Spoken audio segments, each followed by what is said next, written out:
Hi, இன்றைக்கி morning பிரேக்ஃபாஸ்ட்னு பார்க்கலாம் வாங்க. அதுக்கு வந்து நான் வெண்பொங்கல், எப்போவுமே சனிக்கிழமைனா அது வெண்பொங்கல் தான் இருக்கும். ஸோ வெண்பொங்கல், அதுக்கப்புறம் நான் வந்து பொங்கல் தனியாக வேக வச்சு தாளிச்சிட்டேன்.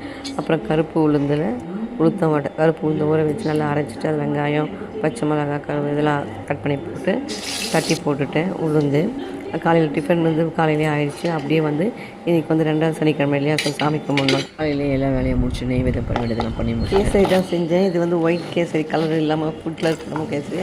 அது முந்திரி பருப்பு, திராட்சைலாம் வறுத்து வச்சு அதையும் வறுத்து வச்சுட்டேன்.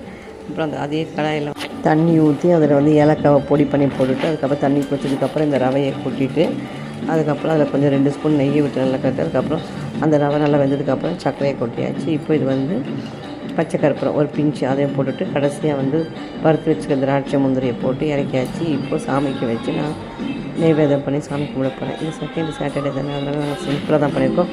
3வது சனிக்கிழமை தான் நாங்கள் கும்பிடுவோம். இப்போது சிம்பிளாக முடிச்சு